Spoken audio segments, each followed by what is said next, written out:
Exitosa por el mundo. Hola Miguel Ángel, ¿qué tal? Buenos días.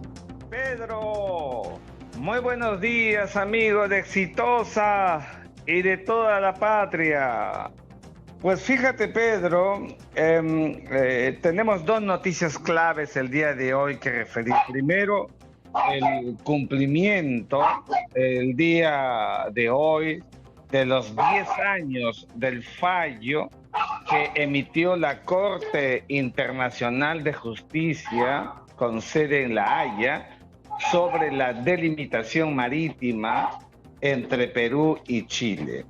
Y entonces fue un fallo de la victoria jurídica. Tanta fue la victoria jurídica que siempre he dicho que se trató de la compensación histórica por una victoria jurídica a lo que había sido la derrota militar con Chile durante la guerra de 1879.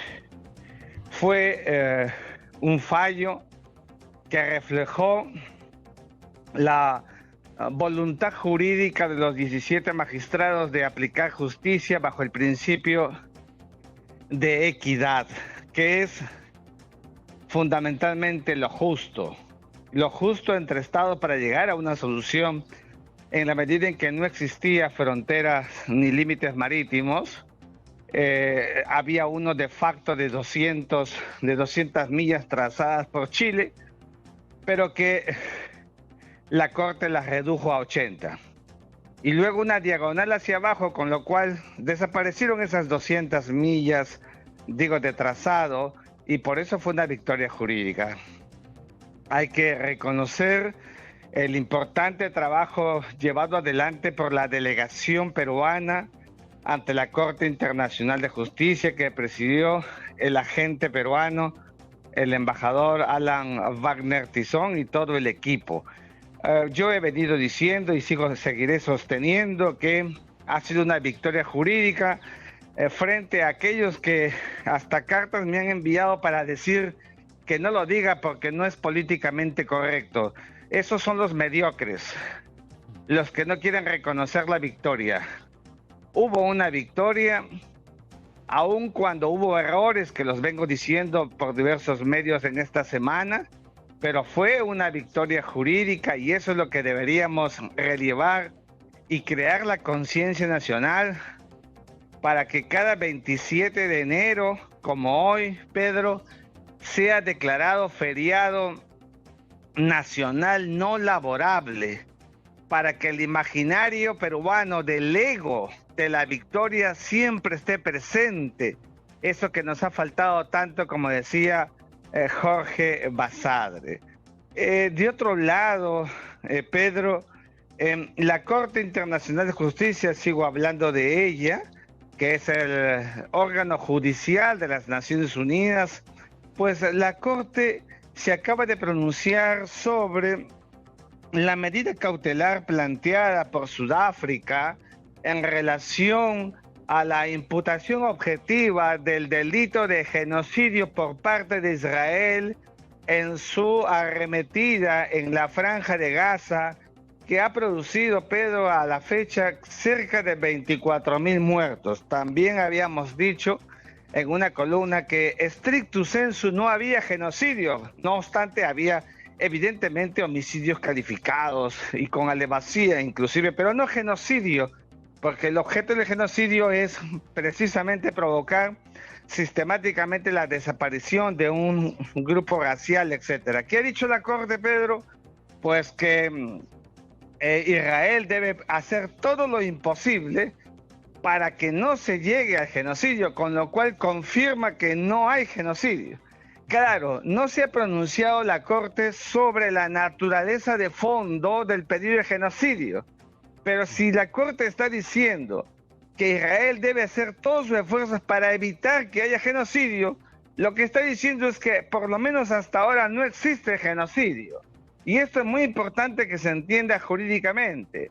Incluso en el casus belli, es decir, en la razón del uso de la fuerza por parte de Israel, la Corte no se pronuncia, no se refiere, ni siquiera pide el alto el fuego, con lo cual también la Corte distingue entre la naturaleza del pedido de Sudáfrica y el casus belli planteado por Israel, en el sentido de que hay razones fundadas para el inicio de un acto armado sobre el Hamas, a quien consideran terroristas y que controlan la franja de Gaza. Creo que hay abuso evidente por parte de Israel por su superioridad militar, eso está por descontado, y que más allá de que tenga el derecho de la legítima defensa, pues tendrá que medir, porque en el lado palestino, donde la ratio nos permite visualizar que son cerca de 2 millones de indefensos, de gentes, niños, mujeres, hombres, que no están en condiciones ni siquiera para poder enfrentar un casus belli como el que está pasando en estos momentos. Esperemos que Israel y Palestina puedan encontrar una solución, primero para el alto el fuego, segundo el canje y tercero las negociaciones profundas que permitan dar coto a este asunto, que es un asunto de territorios desde 1948-47, en que las Naciones Unidas emitió su resolución 181 recomendando la creación de los dos estados, el de Israel y el de Palestina. Israel aceptó, Pedro, y Palestina no, hasta le declaró la guerra a Israel. Todo eso hay que cambiarlo con la creación formal y definitiva del Estado de Palestina como miembro pleno de las Naciones Unidas y que se le considere un Estado de jure y no solamente de facto. Por esa razón es que el Perú, el día de hoy, reconoce a Palestina como Estado y deberíamos abrir la embajada del Perú en Ramallah, como existe la embajada de Palestina en Lima, y crear condiciones para que haya evidentemente una ratio de equilibrio en la relación peruano-israelí y peruano-palestina. Por cierto, lamentando el reciente fallecimiento en este marco de un peruano israelí que pertenece a las fuerzas de defensa de Israel, que en el marco de esta guerra, que siempre, como todas las sucedidas en la historia universal, son absurdas, ha fallecido, según hemos conocido, por un comunicado de último minuto que ha emitido el Ministerio de Relaciones Exteriores. Gracias, muy buenos días con todos ustedes. Gracias, Miguel Ángel Rodríguez Mackay, por la información que se genera en el contexto internacional.